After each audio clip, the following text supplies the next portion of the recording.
Namaskaram and welcome back to everybody after the short break. One of the most popular sessions in Vedic Wisdom Festival and almost a permanent fixture now, like Swamini and Swamiji, is our next speaker.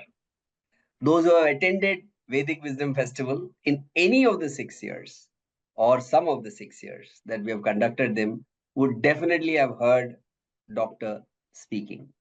And we ourselves, as organizers of the Vedic Wisdom Festival, one of the first people we always reach out to whenever we are putting the program together about 2 or 3 months before we start the Vedic Wisdom Festival, one of the first people we reach out to is Dr.R.Parthasarathy.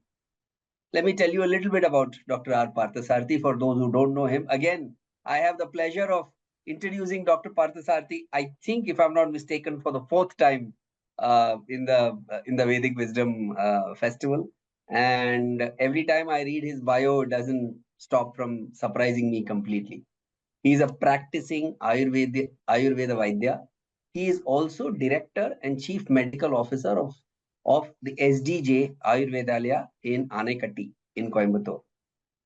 In 2014, Pujya Swami Dayananda Saraswati entrusted him with the independent responsibility of setting up SDJ Ayurvedalaya under the aegis of Sruti Seva Trust. He is a very accomplished doctor, extremely passionate about Ayurveda and what it brings and how it weaves itself into our lives for a healthier life. He is a master of the Sanskrit language and can fluently converse in Sanskrit as well. He speaks very often in many prestigious national and international forums. And in the last 14 years, just to give you a sense, he has delivered lectures for more than 3,500 hours across various countries. And he was also honored with the prestigious title of illustrious guest in 2013 by the National University of Medicine in Argentina, in Rosario, Argentina. But what is interesting about Dr. Parthasarathy is two things. You will see that over the next hour and 15 minutes is the passion with which he talks about Ayurveda, is the knowledge that he has on the subject, and more importantly, how he links it to Vedanta, to the Upanishads, to Bhagavad Gita, and how there is a natural, shall we say, line that he draws between the two and how one leads to the other. In a similar sense, he is going to talk to us about Trigunas, Rajasic, Tamasic, Sattvic, way of life. We all know Rajasic, Tamasic, Sattvic when it comes to food. And I'm sure he will contributes to that. But he's also going to give us an interesting twist on Rajasic, Tamasic, and Sattvic and how night and day activities, etc., tie into this. So it's a super exciting topic. The other thing we have noticed in all our sessions with Dr. Parthasarathy is the maximum number of questions come in Dr. Parthasarathy's session. So please feel free as he's talking to ask the questions, put them in the Q&A box. And I've requested Parthasarathy to allow at least 10 to 12 to 15 minutes if possible in the end for questions, because usually he gets a lot of questions. So please feel free to ask the questions. We will try and get Dr. Parthasarathy to answer all the questions that he can at the end of this session. He also runs Ayurveda Upadesha, which he has launched just a year ago, which is a greater understanding of food and Ayurveda. And he runs these as, he doesn't call them classes, but online activities he runs, pre-recorded videos and once a week sessions where you can attend and learn more about Ayurveda and food, etc. And we will talk about this towards the end of his session. But as of now, it gives me great pleasure to introduce to all of you about an hour of 10 minutes of absolutely fascinating stuff about Ayurveda. Dr. R. Parthasarathy, welcome. Thanks a lot.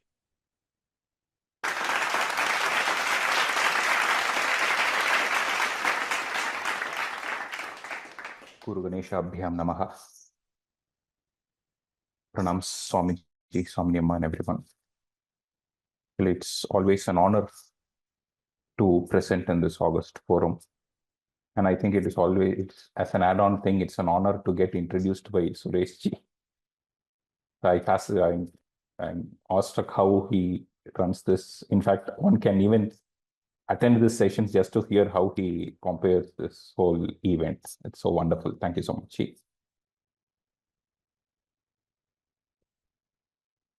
I'm just sharing my screen.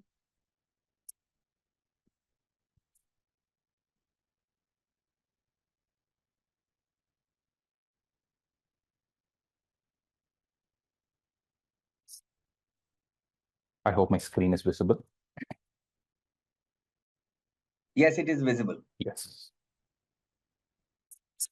So I'm considering the paucity of time. I'm just directly entering into the topic because we have 1 hour, 15 minutes to discuss. I'm going to promise the last 15 minutes for our question and answer session as mentioned by Sureshji. So the topic is, of course, Trigunas.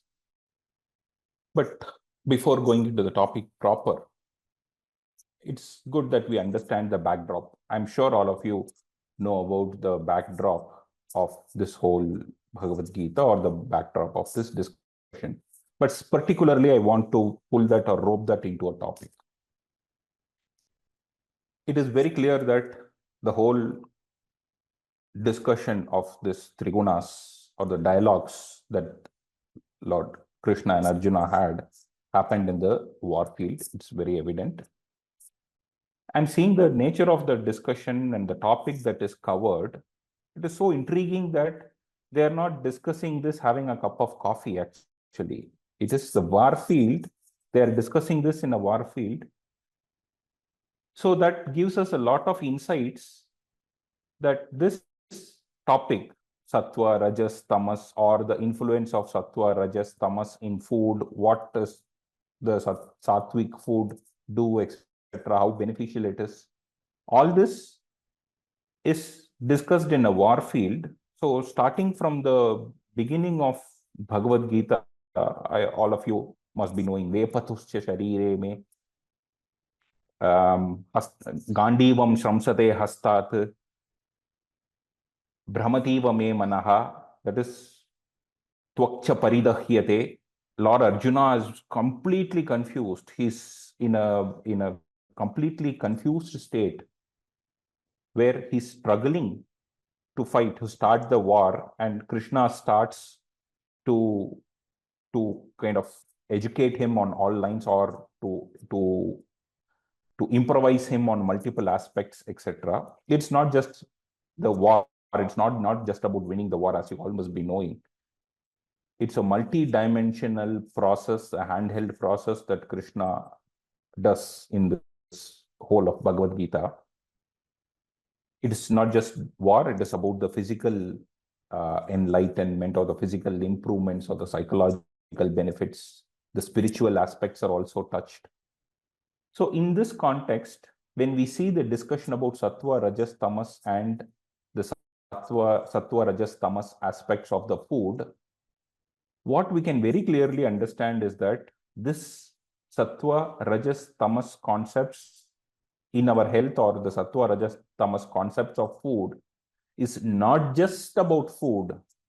It has a higher purpose. It can have an influence on multiple dimensions of our existence. It's not just about the health, it is about the multiple dimensions.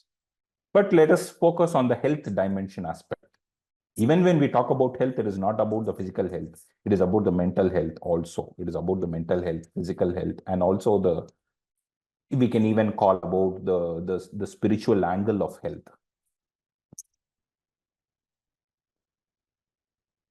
But there is one question that comes to our mind, that have we understood the explanations right? Maybe we would have understood the explanations right from the Bhagavad Gita perspective, but it is always good to have another perspective to reconfirm whether our understanding is correct or not. So I thought this is an opportunity, considering the theme of this Vedic Wisdom Festival, I thought this is an opportunity to explore this concept of Bhagavad Gita through the lens of Ayurveda, where we get an opportunity or a chance to reconfirm our understanding But if at all there are some misconceptions or misunderstandings, we can rectify that because we have now two perspectives to understand and rectify it. So that's the whole intention of this discussion today.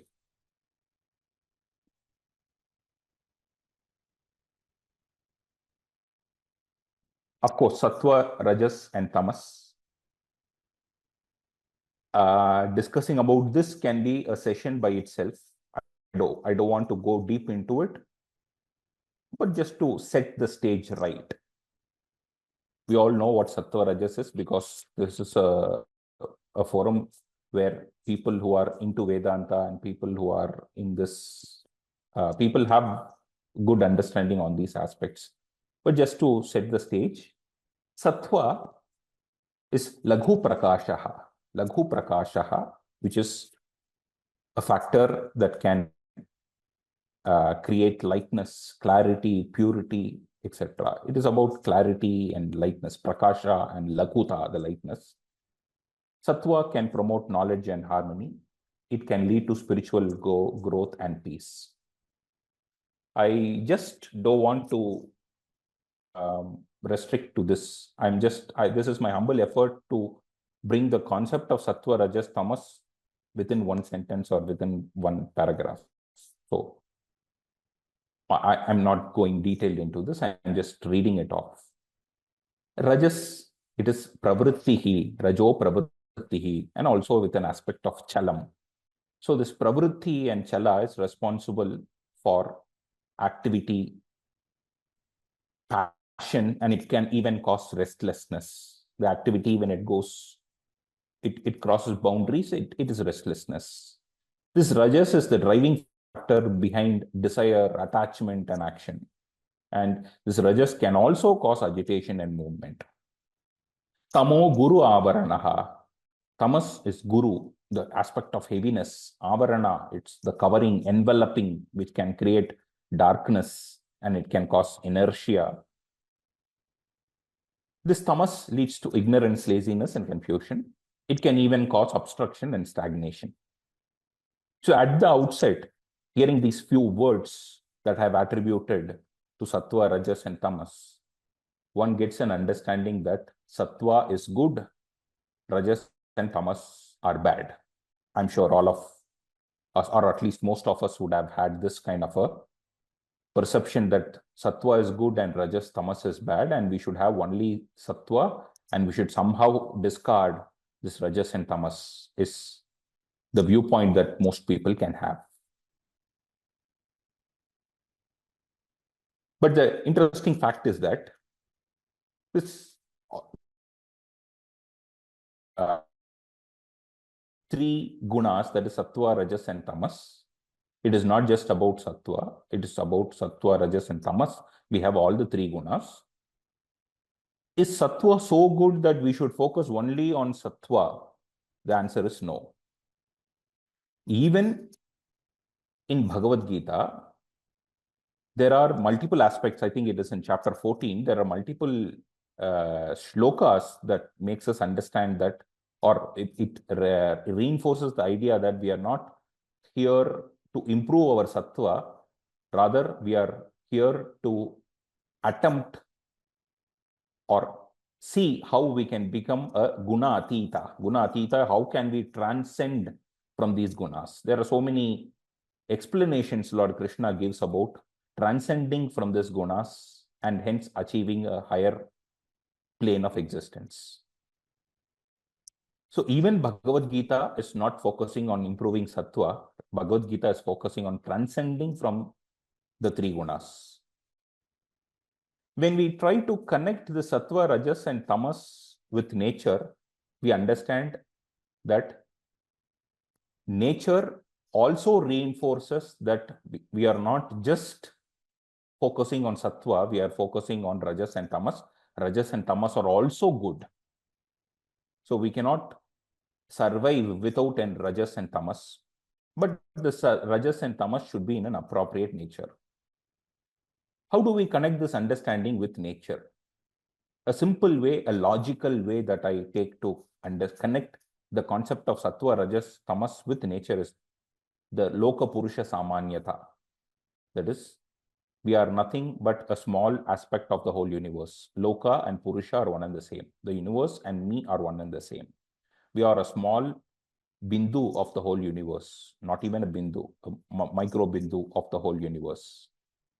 So whatever that is there in the universe is there within me. Whatever that is within me is there in the universe. In that case, when Lord Krishna has confirmed that sattva, rajas, and tamas is there within us, which can have these properties and aspects and qualities, the loka, the nature also has, the universe also has these properties.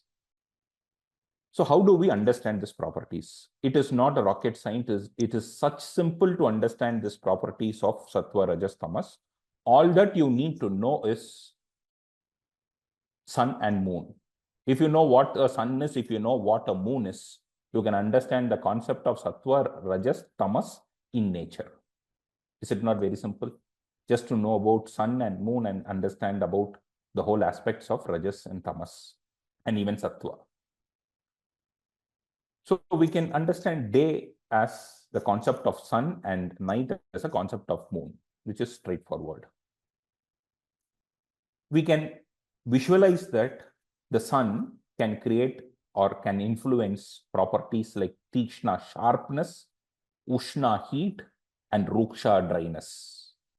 When we expose ourselves to sun, we experience this. If you are not experiencing this, just stand under a scorching sun, you will experience how you could feel this tikshna, ushna, and ruksha. When we want to dry something, for example, you want to dry a food item, you expose it to the sun, it gets dried, the water content is absorbed. There is a heat which causes this. There is a sharpness. When you stand under the sun, you can experience what that sharpness is. It's a property. It's not just sharp like a knife, but it's a property of sharpness that is perceived. So this ushna, tikshna, and ruksha is responsible for the manifestation of rajas, or it is responsible for the domination of rajas during the day, because the properties are alike. Samanyam vriddhi karanam, visheshastu viparyaya. Samanya, the similar properties, cause an increase on the similar front. So this rajas is dominated during the day, and it is because of the help of this rajas, all our activities, including our digestive activity, all our movements, everything is possible because of this rajas. If one is not having an appropriate rajas, we all know the activities become sluggish. You are not alert. You are not productive. Many of us, or at least we would have heard people struggling on this front. That is, they are not having that motivation to work. They feel tired and drowsy. They feel sleepy during the day. When they open their book to learn, with all enthusiasm, they open the book to learn, but they feel drowsy at that point. That means that the rajas is not appropriate. If the rajas is not appropriate in its appropriate time during the day, you are not doing justice to the day. That is, you are not doing things that are supposed to be done during the day. When we tell that all the activities are driven by rajas, as mentioned here, even the digestive activity is driven by the rajas. That is, for you to appropriately digest, assimilate, this rajas is essential. If there is unwanted tamas that is taking over during the time of rajas, then everything becomes sluggish. You feel lethargic, you feel drowsy, you sleep, you feel cloudy, and all this is because an inappropriate presence of tamas during the day, which many times we see people struggling and suffering with this. On the same lines, when we think about night, night is dominated by tamas. How is it happening? It is with the grace of this moon, which causes saumyata, pleasantness. We know how pleasant it is when you go to the roof and see the moon and feed your children with the moon. There's a pleasantness, natural pleasantness. There is a shita that is contributed by the moon, which is just the opposite of the sun. Sun contributes to the heat and the moon contributes to the coldness. And there is also snigdha. Snigdha is the unctuousness. The unctuousness, unctuous is the word. I'm not going into the word in specific. It is because of the darkness. The darkness also contributes to this saumyata, and it contributes to the pleasantness. And it is because of this tamas, it is because of this pleasantness, coldness, and snigdhata, one is able to sleep. One is getting sleep because of this. One is becoming tired when it is becoming darker and darker. We get sleepy, drowsy, and we sleep off. But the problem here is many a time we see people not having tamas at an appropriate time. At that time, they get dominated by rajas. That is, they don't get the sleep. They are so active and bright, and even their digestive system is active and bright, because rajas naturally makes the system active. Everything is getting activated with the help of rajas. This rajas gets dominated in the night. As a result of it, as a consequence of it, you are not just getting sleep, you are getting activated, and you are feeling hungry at an inappropriate time. 12 midnight, 12 and 1 p.m. we see people nibbling something in their kitchen, opening their fridge and seeing if there is something to eat, etc. This is a common thing that we see, especially in the current age. This has become because rajas has dominated and at an inappropriate time. So with this, we can understand that it is not, we cannot conclude that rajas is bad and tamas is bad if they are working or doing their job at an appropriate time. It is bad or it is a problem when they are dominating themselves at an inappropriate time.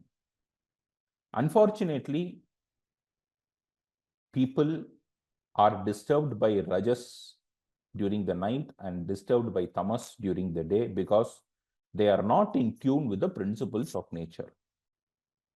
That's a whole topic of discussion, actually speaking. We can discuss, we can have one session exclusively to understand how this phenomenon gets disrupted. Just to give you a glimpse of it, we all know that tamas is established with the help of the moon, and the contributory factor is saumyata, pleasantness, the darkness, the coldness, etc. is causing this domination of tamas or the predominance of tamas. But what happens? We are not going along with the principles of nature, or we are not going along with the darkness. In fact, everything around us becomes brighter.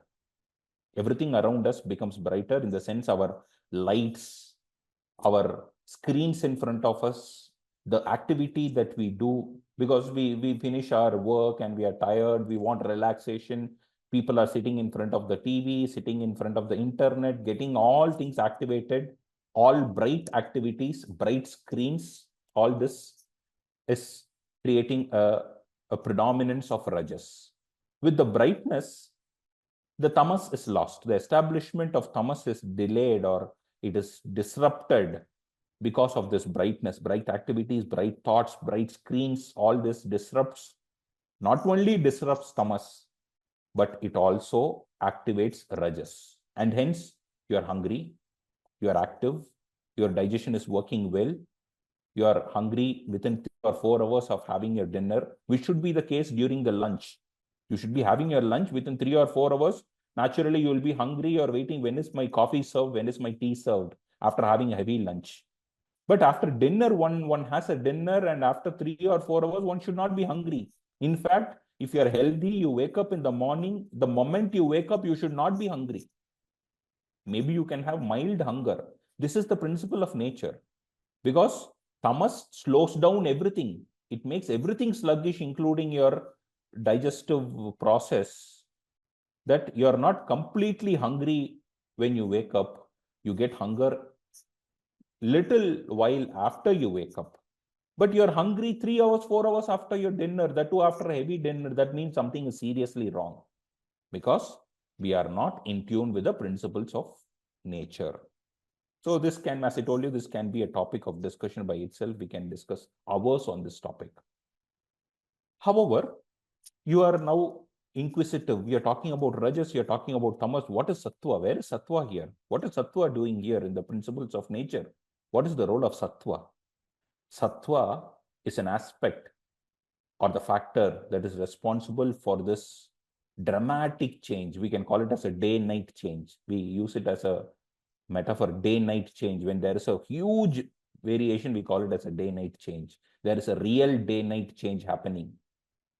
From night, within a short span of time, there is a complete change of properties in nature and becomes a day.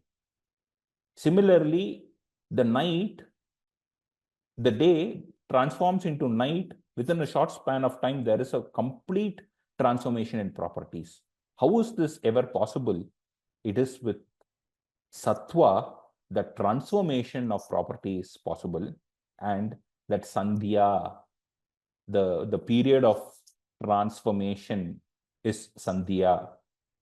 The conjoining, adjoining period where the day becomes night and night becomes day is Sandhya. That is why Sandhya has a great importance. Sandhya has a lot of emphasis.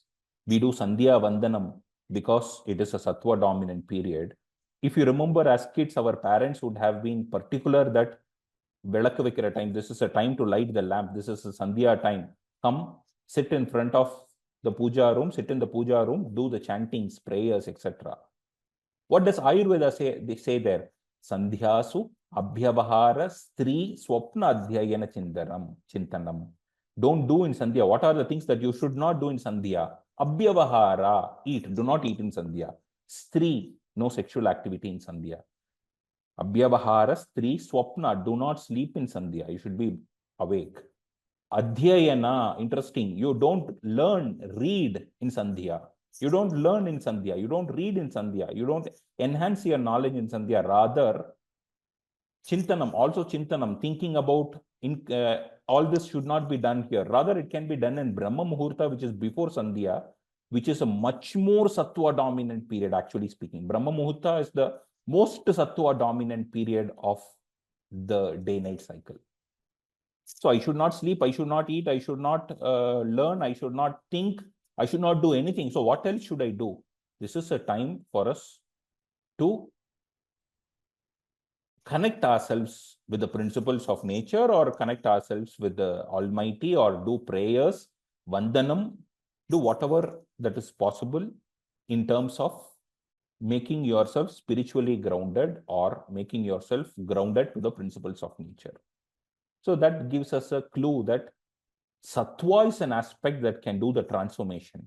If one is struggling with this transformation, that is, you wake up in the morning, you are still rolling and struggling on your bed, you're unable to get up, you're telling 5 minutes, 5 minutes, 5 minutes, let me get up. Oh my God, you're already so depressed about waking up, going to the office. Should I go and do the same thing? That means that your transformation of the day phenomenon to night phenomenon to the day phenomenon is not happening properly. There is a deficit in Sattva. I think many of you could make these connections because all of us would have suffered this at some point in time. We would have suffered this. I hope that makes sense to you. So now, of course, there will be a lot of questions. I'm definitely open to the questions. The most interesting and important aspect of Sattva, Rajas, and Tamas that we always are quite fascinated about and quite vocal about is even when we talk about a restaurant, we are telling, oh, this restaurant is very good. They give sattvic food. The sattvic food has become a common terminology. It's unfortunate, but it's a truth that I have asked some people that what is the sattvic food? What does the word mean? A lot of people don't even know that sattvic food, sattvic is a Sanskrit word. They believe that sattvic is a type of food. That's so unfortunate, so pathetic that people believe that sattvic is a type of food. When we try to question what this sattvic food is, most people do not know what this sattvic food is. When we question what this rajasic food is and what this tamasic food is, most people do not know what this rajasic and tamasic food is. But one thing they know, at least 60% of people know that sattvic food is good. 40% of people know what is the opposite of sattvic. It is a reality, actually speaking. Maybe not this forum, this community or this tribe would not be in this category who doesn't know what is the opposite of sattvic. You all know the opposite of sattvic is rajasika and tamasika food. But the reality is that the modern society does not know what is the opposite of sattvic, that is rajasic and tamasic. So how do you differentiate the sattvic and rajasic food? It is so pathetic that this differentiation of sattvic and rajasic food is so much confused. People have highly misunderstood about this sattvic food and rajasic food. Left, right, and center, people take liberty in bucketing the sattvic food and tamasic and rajasic food.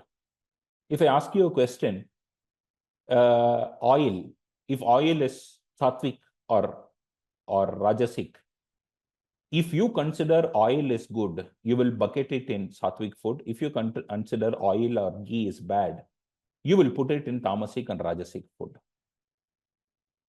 I can justify that if I ask you, if I give you a sweet item, a delicious sweet item, which is made with ghee, dripping with ghee. If I ask you, where do you bucket this? You will tell that, yes, it is tasty, it is good, but it is very heavy to digest. It makes you dull. I will bucket it as a tamasic food, will be your viewpoint. I think most of your viewpoint. But I'm going to break that myth. No, it is not a tamasic food. What if I tell you it is a sattvic food? I'm not just telling that it is a sattvic food. I'm going to justify this not from an Ayurveda shloka, but from a shloka from Bhagavad Gita. That's the beauty. We are going to justify this from Bhagavad Gita perspective. So I've just mentioned 3 shlokas from Bhagavad Gita. We are going to understand Ayurveda from this shloka. And as a result of this, at least we will have some more better clarity to bucket the sattvika food, rajasic food, tamasic food. If you believe, if I ask a question, okay, let us take onion and garlic. Where do we place onion and garlic? Most of you, at least 99% of you will tell that, okay, onion and garlic, definitely it is not sattvic. Then what? Rajasic or tamasic? Somewhere, rajasic or tamasic, what big sense or what big difference that is make? Either rajasic or tamasic, because what is not good can be put either in the rajasic bucket or in the tamasic bucket. We are not very particular about where to bucket it because it is somewhere in that zone of bad. So put it either in the rajasic bucket or in the tamasic bucket is our viewpoint, actually speaking. I hope you are in consensus with me. That is how things happen in most of the situations when we try to understand this sattvic food, rajasic food, and tamasic food. I'm sure there are a lot of questions on these lines, but questions a little aside, because this explanation that we are going to have in the next 20-25 minutes is going to give a clarity about what is sattvika food, what is rajasika food, and what is tamasika food. I am not going to list this is sattvic food, this is rajasic food, this is tamasic food. I am definitely not going to list it. But we are going to have a better understanding about the principles so that any food that we encounter in front of us, we'll be in a position to clearly inform or clearly bucket in an appropriate way. There are some questions. I would like to see whether those questions are making any sense in taking this discussion forward. Unfortunately, I'm not able to see the questions here. 5 questions.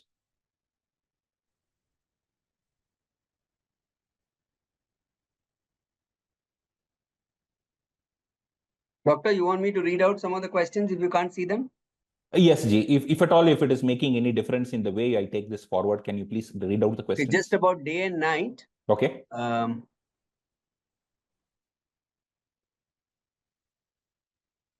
One person has asked in Jyotish, in astrology. I got the questions. Ji. I'll read myself. Thank you so much. Sorry. A couple of them you don't have to tackle all of them. Only Yes. a couple of them which are relevant to what you have covered so far. Yes. Would be great.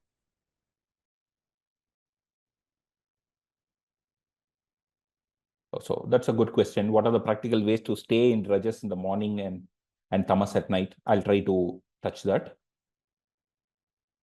In Jyotish, sun and moon are deemed sattvic, I presume. I'm not very sure about, from the Jyotish perspective, yes. We are not talking about the qualities of sun and moon. We are talking about the impact that it creates in the nature and the impact it creates in us.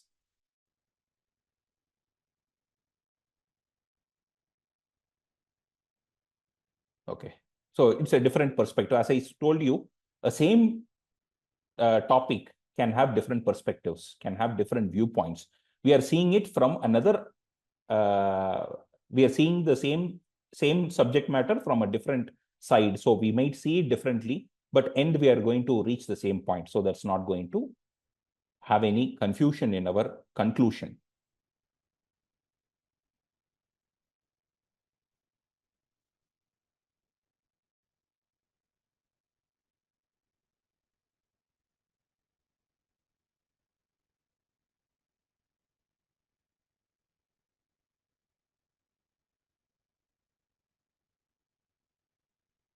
Okay. There is a question about relating Vata, Pitta, Kapha to Sattva, Rajas, and Tamas. So actually, I would not relate one to one. Sattva equal to Kapha, Rajas equal to Pitta, Kapha, Tamas is equal to Vata. I would not do that. It is not appropriate to link one dosha to Tamas. In fact, doshas, dushyate iti doshaha, Vata, Pitta, Kapha are explained as doshas. Similarly, we have gunas of the mind, which is Sattva, Rajas, Tamas, whereas doshas of the mind are also explained. Rajas and Tamas, Rajas, Tamas cha manasau, dvaucha dosha budahritau. Rajas and Tamas are the doshas of the mind. So we can relate only Rajas and Tamas to Vata, Pitta, Kapha. Sattva cannot be brought into the picture of Vata, Pitta, Kapha when we talk about dosha per se. But there is a possibility we can include this. But that doesn't make big sense in this topic of discussion because, of course, this is an Ayurvedic perspective. But just equating one manasika guna to a dosha doesn't make sense in this context. And it might create some confusion. And hence, I'm keeping that little away. And there was a point that was raised about, or a question that was raised, how do we enjoy the best of Rajas and Tamas during the day and night respectively? It is as simple as, if I should give a one-line answer, it is as simple as getting connected or staying connected with the principles of nature. Staying connected with the principles of nature is just, I would, easier metaphor or the easiest way that I can explain is live like a wild animal or live like a bird that gets up in the morning at Brahma Muhurta. There is no alarm clock required. There is no snooze. They get up at Brahma Muhurta. The Brahma Muhurta slot changes between season to season. However, they follow the same slot. Get up at Brahma Muhurta, start your day early. The day fades off when the night sets in, when it becomes dark. Eat only when you're hungry. Drink only when you're thirsty. As simple as that. If we can do this, I would tell living like an animal, like a wild animal. I am very specific about mentioning wild animal because nowadays these domesticated animals have all the health problems and health issues like the human beings have. These domesticated animals are enjoying much more lethargy and much more comforts than human beings many times, and they are struggling with obesity, diabetes, metabolic disorders. There are people who are taking obese Labrador dogs from this, what do you call this, big bungalows. They are taking it for walk. There are people employed to take this dog for a walk to reduce obesity and cholesterol levels, whatnot. So we are not talking about domesticated animals, but the wild animals. We don't see wild animals suffering with disc prolapse or breast cancer or that or this. Hardly we could see. If at all they are struggling with that, they are close to human civilization, eating all the rubbish that is thrown by humans. That's the only reason. So having said that, living in tune with principles of nature, it is not something new. It is not something that we have to rediscover. It is something that our forefathers were doing it instinctively. And nature beautifully guides you on that lines. Even about eating what I'm supposed to eat, the way in which I have to live, living as per the way in which I have to live, the nature will direct you, handhold you in the whole process. This is what is grown in this season. Okay, eat this. This is not grown in this season. Don't eat this. As simple as that.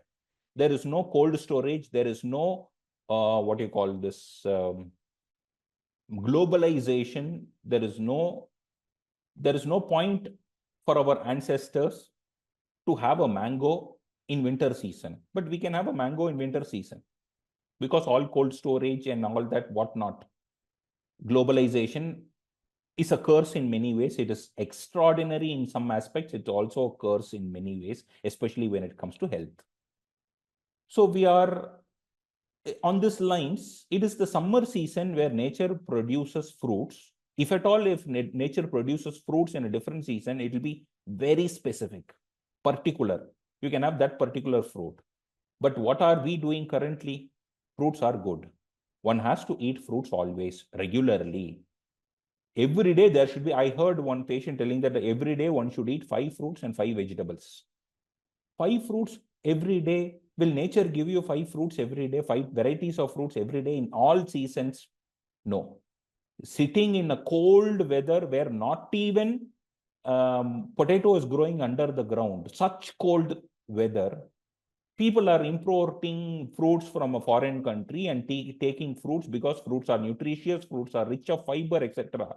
All these confusions have taken us away from nature.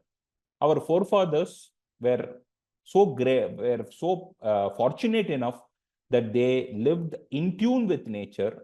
When they lived in tune with nature, the principles of nature are naturally taking care of them or taking care of their health, how to eat, what to eat. They all lived in tune with nature. They got the insights and the whispers of nature. Then they followed everything as per Ayurveda. In fact, to an extent that I could tell that there are certain things that our forefathers, our ancestors, irrespective of where we are from, you are from France, Italy, wherever you are from, your ancestors followed Ayurveda that was particular for your country, that was appropriate for your country, for your season, for your region. I can give n number of examples. Why do we eat old rice? If you go and ask your parents, forefathers, grandfathers, grandparents, it is good. Why? Ayurveda gives you an answer. Our grandparents will not lie down and sleep during the day. They will have an easy chair that has so much of knowledge to pump in from an Ayurvedic perspective. We start our meal with a sweet. We don't end the meal with a dessert. We start the meal with a sweet. That is the first thing that is served on our meal plate. Why? Adho maduram ashniyat. The Shastra explains it. That is how we were brought up. That is how we were eating. But now the whole culture has changed. Out of greed, we have taken the sweet to the end. We call it as a dessert so that we can complete the whole meal. So there are so many things that has created a dent in the thought process or in the process of living in tune with the nature. Excuse me. And hence we struggle with the tamas during the night and a rajas, tamas during the day and rajas during the night, and sattva is extremely dented so that this transformation is happening in an inappropriate way. I hope that gave you a clarity or that gave you a hint about this aspect. Yes. So there is again a question about onion and garlic, because onion and garlic is the most disturbed item or the most influenced item on the context, in the context of Rajas and Tamas. If I set a poll now, you tell me what is the property of onion and garlic, I would get maybe 50-50. 50% will answer onion and garlic is Rajas, 50% will answer Tamas. Or there will be a difference of opinion. Some will tell onion is Rajasic and garlic is Tamasic, or vice versa. There will be mixed opinion on that. Onion, as per the Shastra, has been explained as hina to garlic. Garlic has been promoted as the one of the best Shalana Shaka. It comes under the category of Salana Shaka. Salana Shaka is an item or a vegetable item that is added in the foodstuff for the sake of enhancing the taste, smell, or it's as a condiment. Vegetable that is added as a condiment is Salana Shaka. In the Salana Shaka, Palandu or garlic takes an important place. While explaining, Lashuna takes an important place, which is garlic. While explaining Palandu has been explained as Gunahina. That is, its property is one step lesser than garlic. So garlic has been mentioned as one of the best items. But I can comfortably place garlic in the Satvika bucket, to your surprise. Now your eyebrows are raised. What are you? Are you really an Ayurveda Vaidya? Are you faking yourself to be an Ayurveda Vaidya? I'll justify myself. I'm not concluding also. This is not a conclusion. We don't have a list of Satvik items, Rajasic items, Tamasic items. We have to come out with our own list, actually speaking. The logic with which I would bucket onion as a Satvik item, the garlic as a Satvik item, is that it has the property, as explained in Bhagavad Gita, Ayu Sattva Bala Arogya Sukha Preeti Vivardhanaha. It has the property. But unfortunately, Lashuna has one more property. It is Vrishya. Vrishya. It enhances the sexuality. It enhances the Shukra Dhatu. So, for a person who's having a higher purpose in life, who's a spiritual seeker, whose purpose in life is higher, who wants to control his senses, of which one of the senses is the sexuality, I would call it as, who is willing to control his senses, this garlic can have an influence, can have a negative influence. Because of this negative influence that garlic could have, if you are a spiritual seeker, or if your purpose in life is higher, then garlic gives a dent there. So if you are a health seeker, then garlic plays an important role. There are medicines where I would tell that Ayurveda's significance, especially the South Indian practice of Ayurveda's significance, would be greatly disturbed if garlic is taken out. Even with the property of joining the bones, health of the joints, etc., garlic has an important effect. There is something called Lashuna Kshira Pakam with heart problems. The drug of the choice will be Lashuna Kshira Pakam, Lashuna added with milk, boiled and taken as a milk decoction. So I would neither put garlic in the Satvika category nor in the Rajasic or Tamasic category. It actually doesn't fit into the Tamasic category, which is the most conceived notion current age. I would place garlic in the Rajasic bucket. However, if you are a health seeker, it is fine to bucket garlic in the Satvika category, with due respect to all the theories, all the concepts that we have about spirituality and other aspects. If your purpose is just about health, then we can do this. I hope that point is cleared. So now in the next 20 minutes, which we have, we are going to conclude about Sattvika, Rajasika, Tamasika properties as explained in Bhagavad Gita. Ayu Sattva Balarogya, this is the shloka that we could see. Ayu Sattva Balarogya Sukha Priti Vivardanaha Rasya Snigdha Sthira Hridya Ahara Sattvika Priya.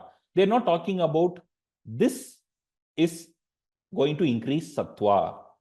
There is a different way in which it is explained. These are the foodstuffs that a sattvika will have interest, liking to. It is liked by sattvika. What are the foods that a sattvika likes? This in terms, if a sattvika likes this type of food, then that is going to, he has clarity, he has knowledge about it, and hence it is going to improve his sattva guna. That's understandable.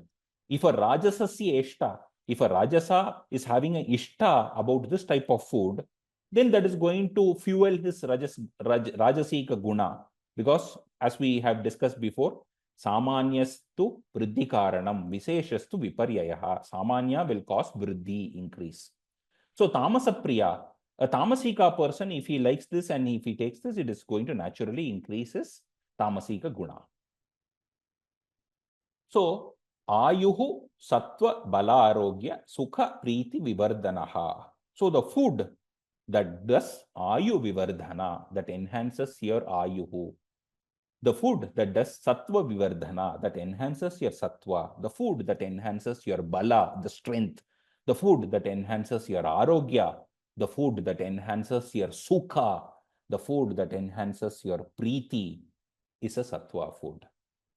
So see, your capability, your ability to bucket so many things into this sattva is made possible if you just understand this first line of the shloka.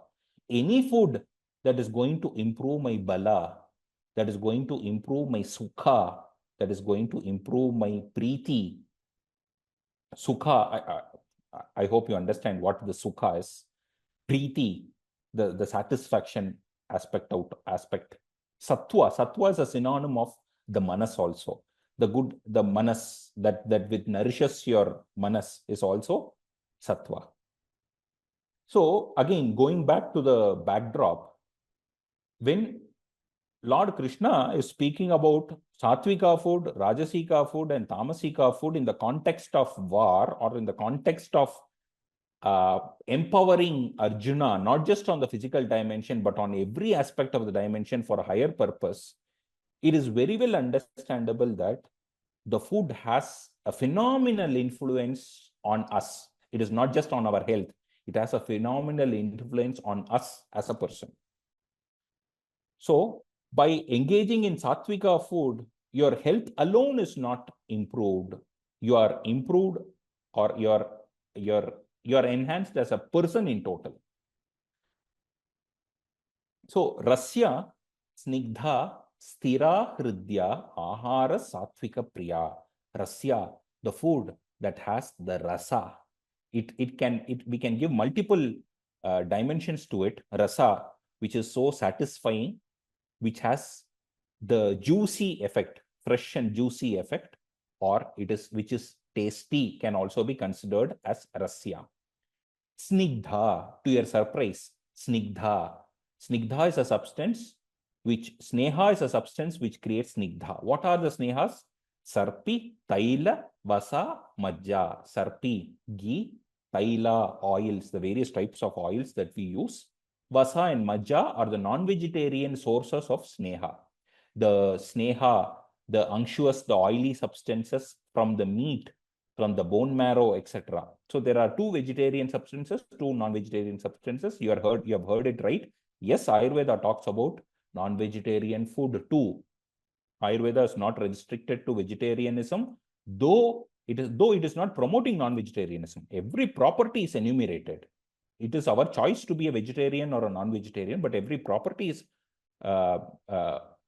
explained in Ayurveda Shastra, in spite of it being a Upaveda of Atharva Veda. It's part of Vedas, but non-vegetarian foodstuffs also find its way in Ayurveda. So snigdha, the food should have snigdha.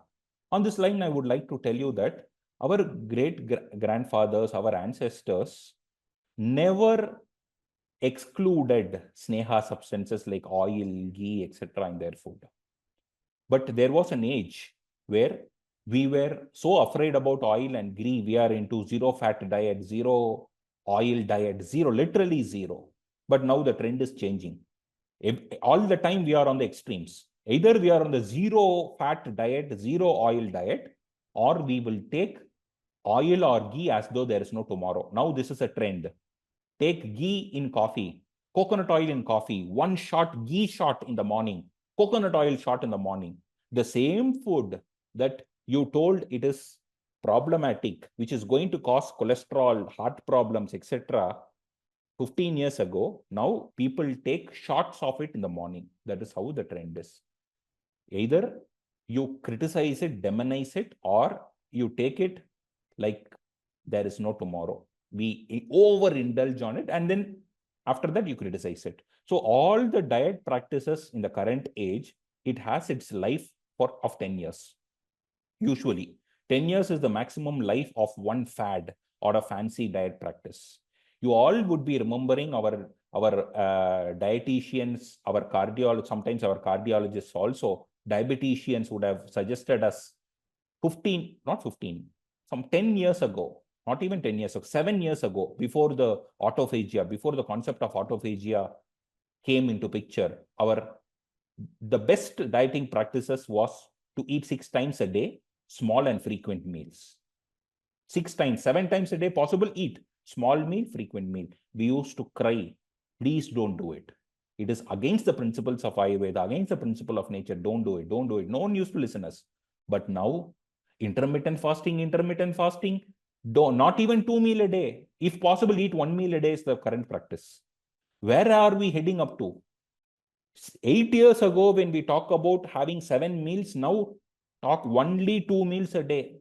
Third meal, impossible. 16:8, 16-hour fasting, 8-hour fasting, intermittent fasting. We follow intermittent fasting without any logic. I would tell intermittent fasting fairly goes hand in hand with the principles of Ayurveda. Fairly, yes. But we cannot equate intermittent fasting is equal to a Ayurveda practice. That is where the problem comes. People struggle, suffer, and so many things happen. And they will tell intermittent fasting works for him, not for me. You're not following it appropriately. You're not accommodating for you, for your nature, etc. There is a gap there. On this lines, on the same lines, I would like to tell you, like one more example, fermented food. There is an age where we were telling fermented food, don't ferment anything. Don't even ferment your idli batter, dosa batter. Now, ferment everything and anything possible. Kombucha, buttermilk, old rice, palaya sapadu, all that. Ferment anything and everything possible. The whole trend has changed. So everything keeps on changing, and it stays only for a short duration of time. And if we talk about fermented food 15 years ago, we will bucket that fermented food in tamasika, because yatayamam gatarasam. Now you will easily put fermented food as satvika, because fermented food is good. So our bucketing of tamasika, satvika, and rajasika food also fluctuates every 5 years, every 10 years. I hope you understand what I am trying to convey. We easily, whatever we think as good food, we put it in the satvika list. Whatever we think as bad food, we put it either in rajasika or in the tamasika list. We are not sure where. We just put it in either of one. But after 5 years or 10 years, our perception changes. Then we reorganize our list. No, this is not rajasika. This is good, sir. This is very good. This is a superfood. Moringa is a superfood. It is satvika. Moringa is satvik. So we have confusions in. Just give me a second. Yes, thank you. We have confusions even in listing our food here or there. A food that is snigdha, which is having the oiliness, unctuousness, is satvika. That is why our grandparents, even if they eat something which is dry in nature, like idli, puttu, dry chapati, fulka, etc., even after preparing a fulka, we'll smear ghee. Even in the idli, we'll make a hole and pour sesame oil or ghee. There is no food where we will restrict snigdha. People will tell, okay, steamed food is good, idli is very good, puttu is very good, steamed food, no oil. But we add ghee, we add oil into that to make it complete, because we know the value of having snigdhata in our food. Snigdha is an essential aspect of our food. But if it is going out of the way, it is not satvika, it can be tamasika. If it is going to stay long in your stomach, it's going to be tamasika.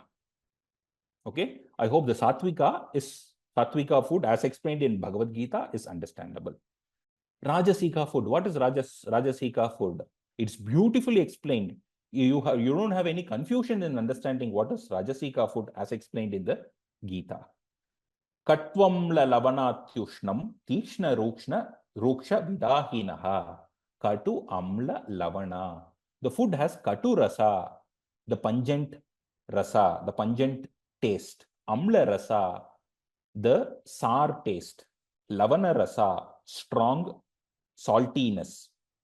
If this is dominant, then you can consider it as a Rajasika food. You can imagine what is the most common Rajasika food that you could know. I think you are thinking about pickle. Yes, you are right. Pickle, it is spicy, it is sour, it is also excessively salty. Pickle, we can easily bucket that into Rajasika food. But what we will do, we will tell amla is a very good fruit. Amla is very good. I make a pickle out of amla. So amla pickle is satvika. That is the confusion that we create.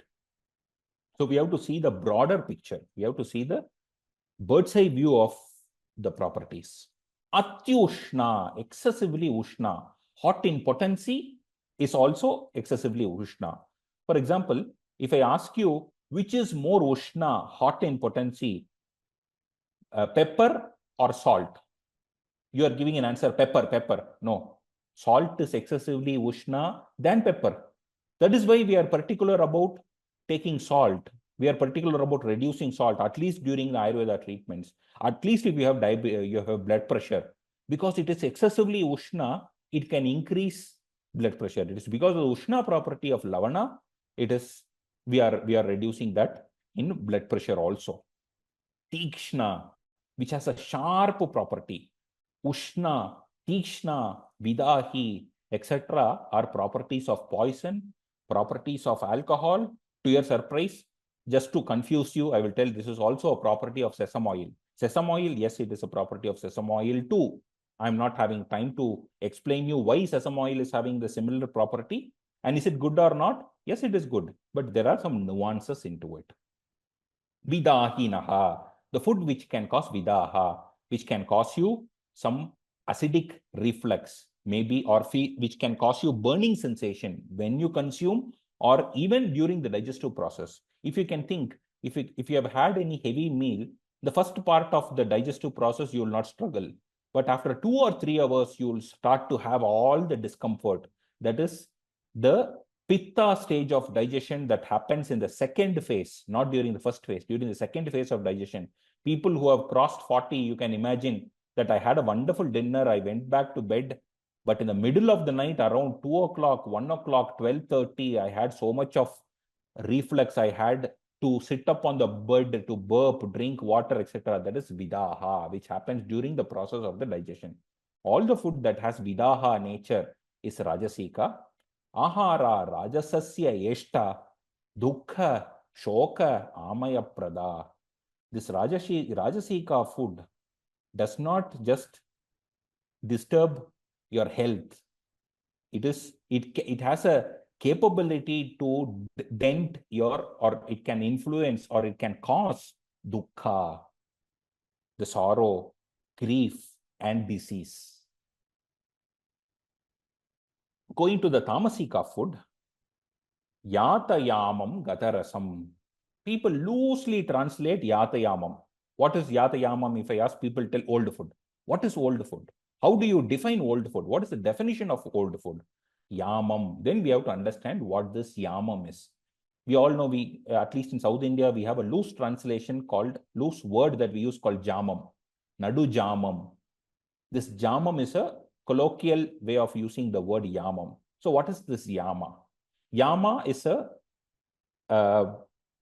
time frame. It's a period of time. It is a measure of time, which is 3 hours. 3 hours is 1 yama. It's a measure of time. So yata yamam is the food which is 3 hours old. So after cooking, you have to eat it within 3 hours. After 3 hours, it is tamasika. But we will think our mind, no, 3 hours, it is not possible. I have to prepare for lunch, eat it in dinner. If you prepare for lunch, eat it in dinner after 5 hours, after 6 hours, as per the definition of Bhagavad Gita, yes, it is a tamasika food. So it is not just about one item, taking one item and calling it as cheese is tamasika. Cheese is tamasika. Cheese, if it is taken appropriately in an appropriate country, not in India, appropriately in an appropriate country, in an appropriate season, that is in a cold country, in a winter season, when your digestive fire is very good, I would call cheese as satvika. If one is taking this cheese in a scorching summer of South India, it is tamasika. So we cannot just tell some substance or list some substance in one of the lists, one of these 3 that easily. Instead, we can holistically understand food that is 3 hours, food that is cooked, and if it is crossed 3 hours, it is tamasika. So is it practical? No, it is not practical. Practical or not, whether we are able to follow it or not, that is a different question. But this is the fact.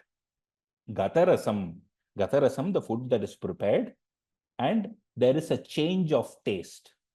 The original food that is prepared has undergone a small change of taste, then gatarasam. There is a transformation of taste. This transformation of taste can happen over time, or this transformation of taste can happen even because of some vessels that is used for cooking. Transformation of taste can be possible because of undercooking or overcooking. Transformation of taste can happen because of some inappropriate ingredients. Even the method of cooking can make the food tamasika. I hope you got that clarity, that gatarasam, the transformation or the change of taste, change of original taste, even the vessel. For example, if someone prepares this tamarind-based item in an aluminium vessel, there will be a change of taste. Even you prepare the best out of the best, you prepare amrita in an aluminium vessel with tamarind, which is literally an amrita, which changes taste, it is tamasika. Puti, which has an offensive smell. Paryushitam, that is a leftover food. So you find all this specifically referred in Dharma Shastra also. Dharma Shastra also rejustifies or confirms these points.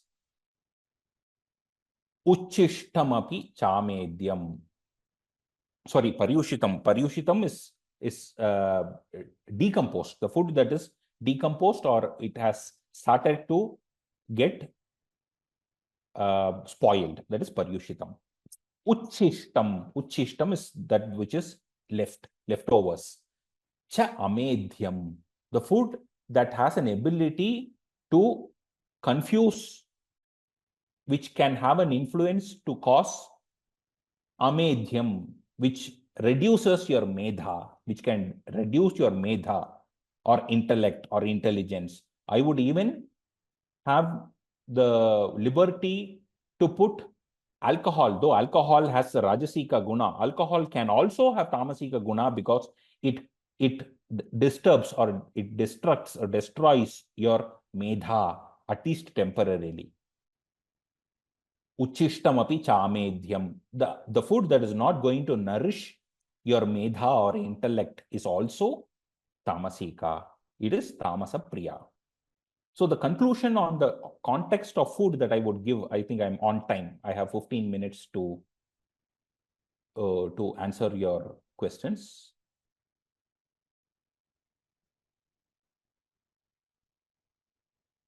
The conclusion that I would like to give on this line is that let us try to, whenever we try to analyze food and try to make a list of satvika, rajasika, tamasika food, let us try to understand the shloka, revisit the shloka and analyze the food on the lines of the shloka and then take a decision.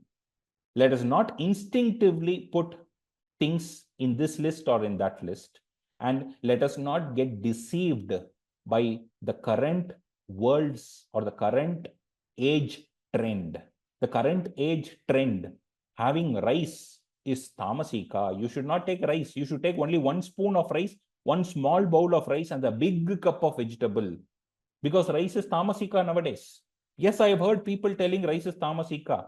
I would tell rice appropriately cooked or wheat appropriately cooked, taken in a predominant way, is a sattvika food as per Ayurveda. What is a balanced food? It is Shadrasam Madhura-prayam, which has a predominance of Madhura, at the same time does not create negativity. There comes the influence of grain. Our grandparents, as I told you, they were in tune with the principles of nature, that they will be having a big serving of rice and vegetables, etc., etc. Sambar, rasam, poriyal, curd is a festive food. It will be rice and some small thing that goes along with the rice, or a chapati, or sometimes even a pickle that goes with a chapati, or any grain that is available in the region, used to be the primary meal. But now, in the fear of carbohydrate, carb, less carb, zero carb, high protein, zero carb, it's like a 5-year plan, 10-year plan. After 10 years, you'll be hearing completely different from what you hear now. As we have seen in the case of fermentation, as we have seen in the case of what you call this intermittent fasting, as we have heard in the name of fats, ghee, oil, etc. So don't get deceived by the current age theories. Try to understand it from the perspective of nature.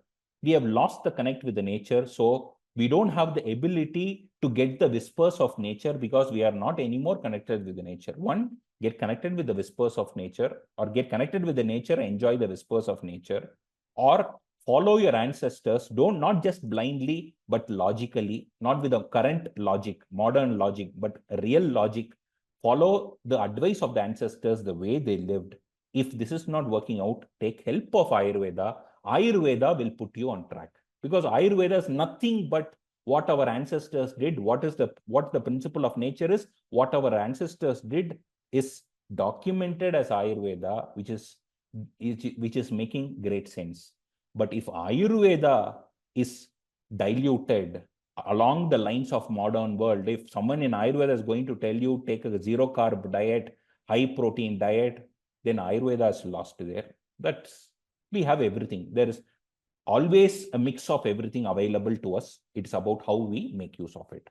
With which I conclude. I'm giving the next 11 minutes to be precise for questions and answers, as I've been told.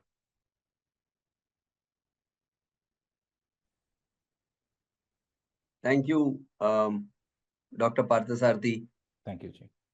As usual, very, very informative session. A lot of myths you have blown apart. A lot of new thoughts you have put into our head as far as food is concerned. So thank you very much for this wonderful session. And more importantly, thank you for linking it with Bhagavad Gita and the shlokas in Bhagavad Gita, because the way you have weaved it in was really beautiful. We had given you a very difficult brief. We had said that let's look at the Bhagavad Gita, and since it was Bhagavad Gita Jayanti, we wanted to link all our talks to Bhagavad Gita, and the way you have done it is amazing. Thank you very much. As usual, Dr. Parthasarathy, lovely session, and as usual, flooded with lots of questions. Can you stop screen sharing, Doctor? Yes.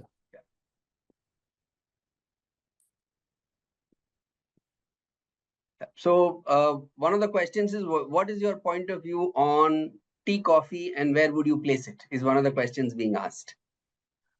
So anything appropriately taken would not, anything appropriately taken, we can comfortably use that item from a sattvika perspective or sattva perspective.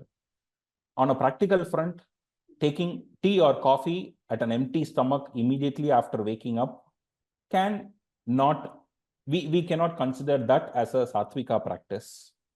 But when it is appropriately taken, maybe not at empty stomach, taken at a later time, maybe along with breakfast or at the end of breakfast, etc., can still accommodate tea and coffee, I would tell. And there is also a practice that taking tea, many times, especially in North India, I've heard a practice of I should not take tea alone. Tea is bad. I should always take along with a biscuit or a snack. But we have to understand from a Viruddha perspective, anything that goes sweet along with milk is a Viruddha. Along with milk, if there is anything salty that goes along with the milk is a Viruddha. When you're taking a salt biscuit along with the tea which is prepared out of milk, it is a Viruddha.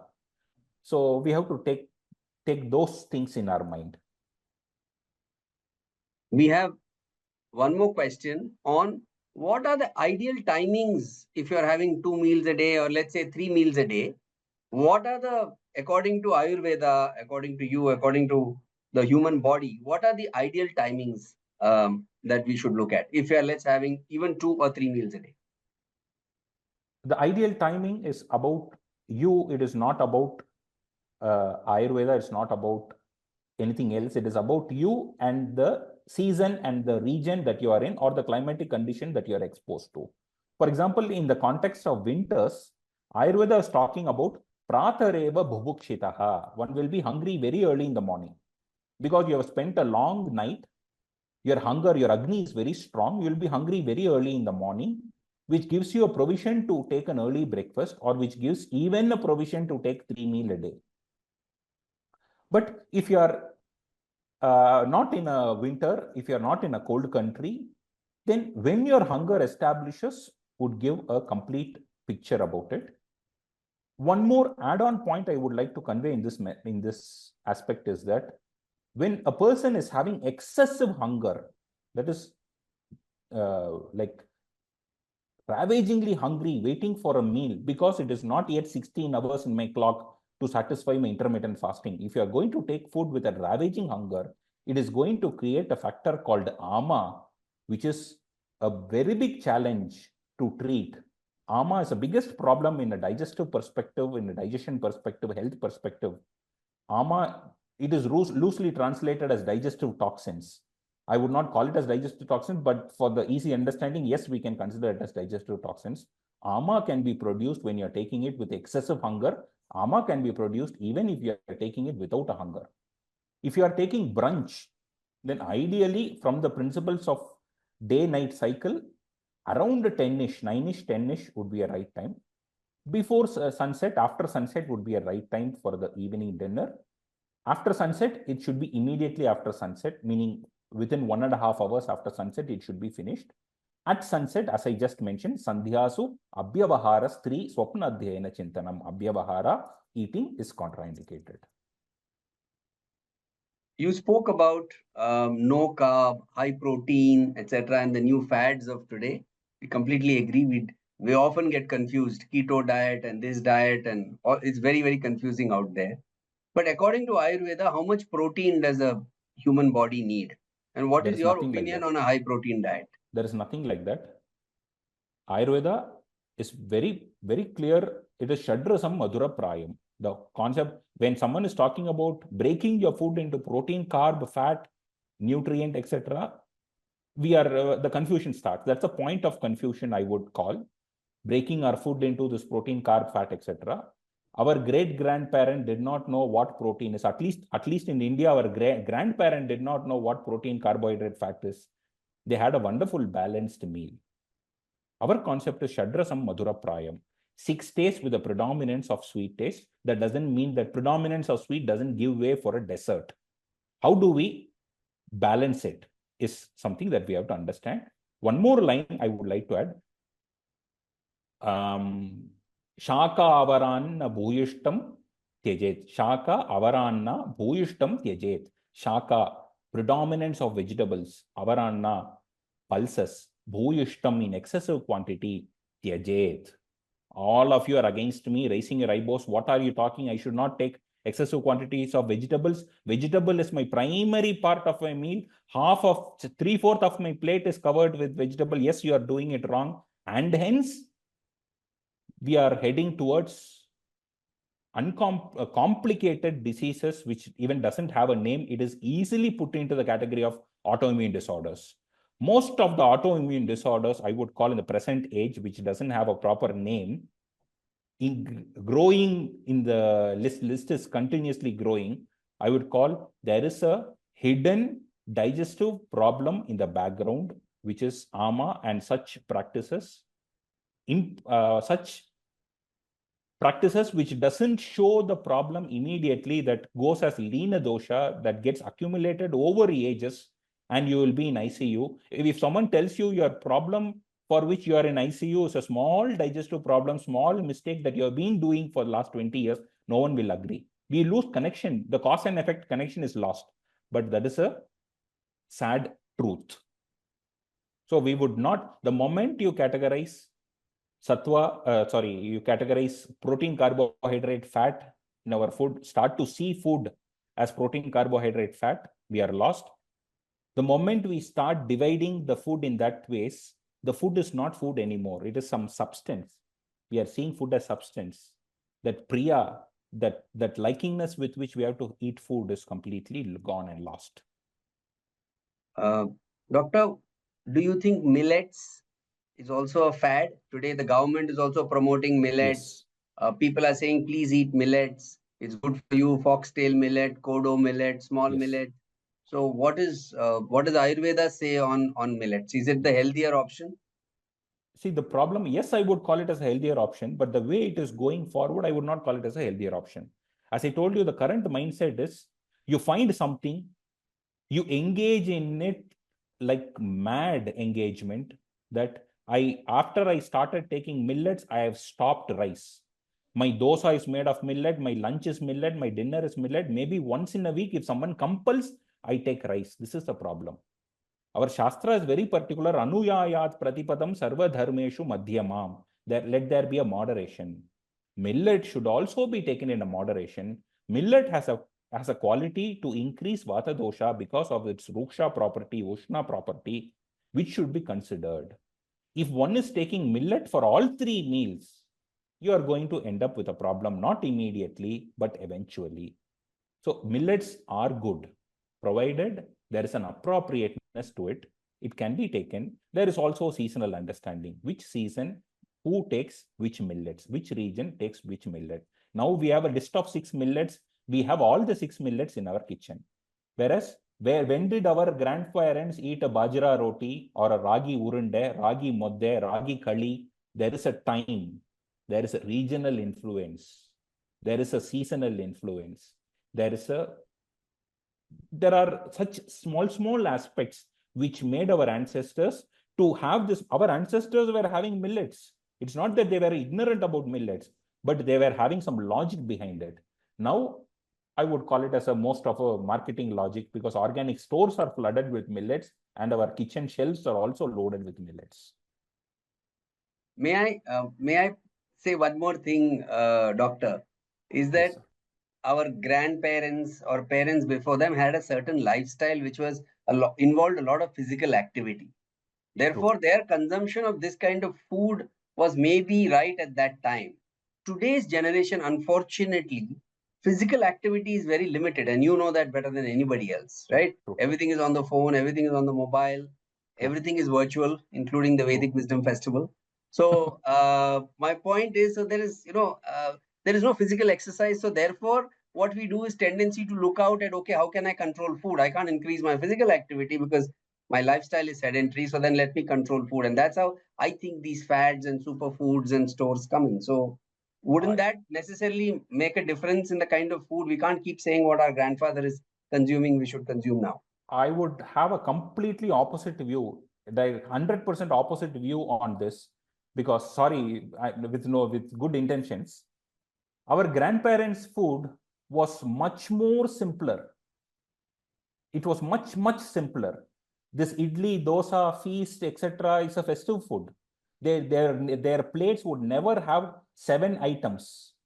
If you give if at all there is a 90-year-old grandma who has lived in a pretty decent village lifestyle, if we give all this present day food of 100 different color food, different food for different reason, this has this is amla pachadi, amla this, that, this. You give 10 items to her, she will throw the plate. Give me some simple rice and sambar, simple rice and buttermilk. Their food was much more simpler, much more smaller in proportion, I would call, in spite of their heavy physical work that they had to do. And now, when our lifestyle is so sluggish, so lethargic, logically our food should be much more simpler, but it is much, I would tell, 10x complicated, because I'm taking this for protein, I'm taking this for carbohydrate, I'm reducing this for fat, I'm adding this for this value. We have nutrient values assorted in our plate, which has made our plate too complicated. Our stomach is struggling to digest. And I will conclude with one more justification. Even now, a working class South Indian working in a farmland from morning till evening has old rice porridge from the previous night with a pickle and a freshly prepared rice and water with maybe a vegetable or maybe an onion for dinner. Even now, I think some of us here who know this can justify that rice and pickle, rice and thing, or chapati and pickle, chapati and onion taken by the working class North Indians justifies, that is more than enough even for a working lifestyle. But we, with the sedentary lifestyle, we have 10 items spread out in our plate, and we have justification that this is for this, this is for this, this is for this. That has become the problem. That has made our meal plate tamasic. In principle, the meal plate has been made tamasic. Dr. Ayurveda Upadesha is something that you have started a year ago. Congratulations. I believe it has got momentum. I remember last year when we met in Vedic Wisdom Festival, you had just started Ayurveda Upadesha and you had offered a free coupon for people to join. I remember. Thank you so much for that generous offer last year. Do tell us a little bit about Ayurveda Upadesha, what it is. And before you tell us, I'd like to tell everybody that in the chat box, you will find the link to Ayurveda Upadesha, and you will also find a discount coupon on the chat box. Doctor has been very kind this year also to give us access to Ayurveda Upadesha and to give us a fat discount. Sorry, wrong word. Fat I shouldn't use in a food session. A very heavy discount. Wrong again. A good discount on the Ayurveda Upadesha access. Doctor, do tell us a little bit about Ayurveda Upadesha. Yeah, this is a small community of people who wish to improve their food aspects and lifestyle aspects from the context of Dinacharya, Ritucharya, from a traditional perspective, where we will break all the myths, and the methodology of learning is traditional, where one has to commit oneself. It's going to be a lifelong learning process. When one is there inside the community, he's a lifelong participant. And every week, there are some pre-recorded videos where we set the stage, etc. And for this level of learning, it's a basic level of learning where we join in for satsangas. We call it as Ayurveda Satsanga. We join every week, take a topic, discuss deep about the topic, go to the length and breadth of the topic, discuss. So we have had some 65 satsangas until now. It's over a year, every week, not without missing a week. Wednesday is a satsanga day for us. We have always joined for the one hour satsanga with all the participants. We have had various discussions.